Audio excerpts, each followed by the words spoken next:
Hello, welcome back to my channel. നമ്മൾ ഇന്നൊരു pan കേക്കാണ് ഉണ്ടാക്കുന്നത്. പാൻ കേക്ക് ആദ്യമായി ഉണ്ടാക്കുന്നവർക്ക് പോലും വളരെ പെട്ടെന്ന് പെർഫെക്റ്റ് ആയിട്ട് ഉണ്ടാക്കിയെടുക്കാൻ പറ്റുന്ന ഒരു പാൻ കേക്കിൻ്റെ റെസിപ്പിയാണ് ഞാൻ ഇന്ന് ഷെയർ ചെയ്യുന്നത്. ഈ ഒരു പാൻ കേക്ക് ഉണ്ടാക്കാൻ നമ്മൾ ബീറ്റർ ഒന്നും ഉപയോഗിക്കുന്നില്ല. ഒരു എളുപ്പപ്പണിക്ക് വേണ്ടി നമ്മളെല്ലാം കൂടി മിക്സിയിലേക്ക് ഇട്ട് കറക്കിയെടുത്തിട്ടാണ് ഇതിൻ്റെ ബാറ്റർ റെഡിയാക്കുന്നത്. അപ്പോൾ വീഡിയോ കണ്ട് ഇഷ്ടപ്പെട്ടാൽ ലൈക്ക് ചെയ്യാനും ഷെയർ ചെയ്യാനും മറക്കരുത്. ചാനൽ ഇതുവരെയും സബ്സ്ക്രൈബ് ചെയ്യാത്തവരാണെങ്കിൽ മറക്കാതെ സബ്സ്ക്രൈബ് ചെയ്യണം. അപ്പോൾ നമുക്കിനി പാൻ കേക്ക് ഉണ്ടാക്കാൻ തുടങ്ങാം. അതിനായിട്ട് ആദ്യം തന്നെ ഒരു മിക്സിയുടെ ജാറിലേക്ക് 250 ml കപ്പിൽ 1 കപ്പ് മൈദമാവ് ഇട്ട് കൊടുക്കുന്നുണ്ട്. ഇനി നമുക്ക് കേക്കിൻ്റെ മധുരത്തിന് ആവശ്യമായിട്ടുള്ള പഞ്ചസാര മിക്സിയുടെ ജാറിലേക്ക് ചേർത്ത് കൊടുക്കാം. ഞാനിവിടെ മൈദ അളന്നെടുത്ത അതേ കപ്പിൽ 1/4 കപ്പ് പഞ്ചസാരയും കൂടെ 1 ടേബിൾ സ്പൂൺ പഞ്ചസാരയും കൂടി മിക്സിയുടെ ജാറിലേക്ക് ഇട്ട് കൊടുക്കുന്നുണ്ട്. ഇനി ഇതിലേക്ക് ഒരു നുള്ളു ഉപ്പ് ചേർത്ത് കൊടുക്കാം. ഇനി നമ്മൾ ഇതിലേക്ക് ചേർത്ത് കൊടുക്കുന്നത് 1/2 ടീസ്പൂൺ ബേക്കിംഗ് പൗഡർ ആണ്. അടുത്തതായി ഇതിലേക്ക് ഒരു കോഴിമുട്ട പൊട്ടിച്ച് ചേർത്ത് കൊടുക്കാം.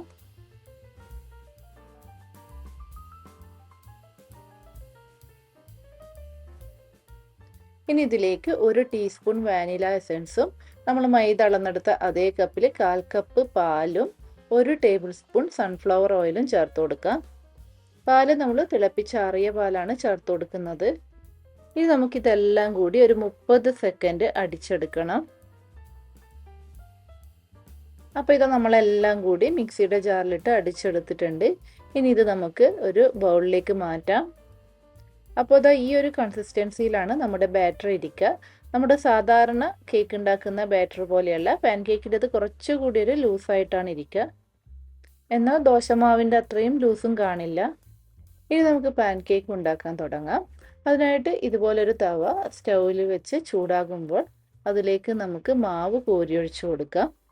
പാൻ കേക്ക് ഉണ്ടാക്കുമ്പോൾ മാവ് ഇതുപോലെ അങ്ങ് കോരി ഒഴിച്ചു കൊടുക്കാനേ പാടുള്ളൂ. കോരി ഒഴിച്ചു കൊടുത്ത ശേഷം നമ്മൾ ദോശക്ക് നിരത്തുന്ന പോലെ നിരത്തി കൊടുക്കാൻ പാടില്ല. അപ്പോൾ ഇതാ നമ്മൾ മാവ് കോരി ഒഴിച്ചു കൊടുത്തു കഴിഞ്ഞു. ഇനി നമുക്കിത് അടച്ചു വെച്ച് ഒന്ന് കുക്ക് ചെയ്തെടുക്കാം.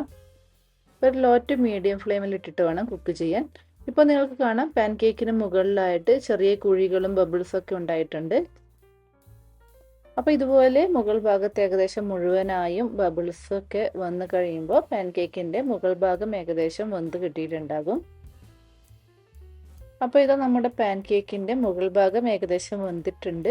ഇനി ഇത് നമുക്ക് ഒന്ന് തിരിച്ചിട്ട് കൊടുത്തും കുക്ക് ചെയ്തെടുക്കാം. തിരിച്ചിട്ട് കൊടുത്ത് ഏകദേശം ഒരു മിനിറ്റ് കുക്ക് ചെയ്താൽ മതി. അപ്പോൾ നമ്മുടെ പാൻ കേക്കിൻ്റെ 2 ഭാഗവും ഏകദേശം കുക്കായിട്ടുണ്ട്. ഇനി നമുക്കിതൊരു പാത്രത്തിലേക്ക് മാറ്റാം. ഇതുപോലെ നമുക്ക് ബാക്കിയുള്ള മാവും ഉണ്ടാക്കിയെടുക്കാം.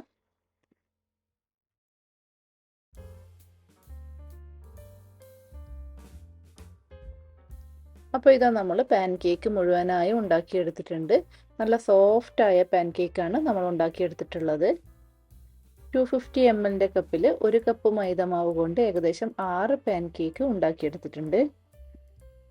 ഈ ഒരു പാൻ കേക്കിന് ഏകദേശം നമ്മുടെ പൂരിയുടെയൊക്കെ ഒരു വലുപ്പമാണ് ഉള്ളത്. ഇനി നമുക്ക് ഇതിന് മുകളിലേക്ക് കുറച്ച് തേൻ ഒഴിച്ചു കൊടുക്കാം. ഈ ഒരു തേനും കൂടെ കൂട്ടി കഴിക്കുമ്പോൾ പാൻ കേക്ക് നല്ല ടേസ്റ്റാണ്. ഇനിയിപ്പോൾ തേൻ ഇല്ലെങ്കിലും കുഴപ്പമില്ല, വെറുതെ കഴിക്കാനായാലും നല്ല ടേസ്റ്റാണ്. വെറും 10 മിനിറ്റ് മതി നമുക്ക് ഈ ഒരു 6 പാൻ കേക്കും ഉണ്ടാക്കിയെടുക്കാൻ വേണ്ടി. അത്രയും പെട്ടെന്ന് നമുക്ക് ഇത് ഉണ്ടാക്കിയെടുക്കാൻ വേണ്ടി പറ്റും. ഇനി നമുക്കിതൊന്ന് കട്ട് ചെയ്ത് നോക്കാം. ഇതാ നിങ്ങൾക്കിപ്പോൾ ഇത് കാണുമ്പോൾ മനസ്സിലാകും ഇതിൻ്റെ ഉള്ളൊക്കെ അത്യാവശ്യം നല്ല സോഫ്റ്റാണ്. പാൻ കേക്കൊക്കെ പൊതുവെ കുട്ടികൾക്കൊക്കെ ഭയങ്കര ഇഷ്ടമായിരിക്കും. അപ്പോൾ എല്ലാവരും ഇതുണ്ടാക്കി നോക്കി അഭിപ്രായങ്ങൾ കമൻറ്റ് ചെയ്ത് അറിയിക്കണം. വീണ്ടും പുതിയ റെസിപ്പിയുമായി അടുത്ത വീഡിയോയിൽ കാണാം. അതുവരേക്കും ബൈ ബൈ.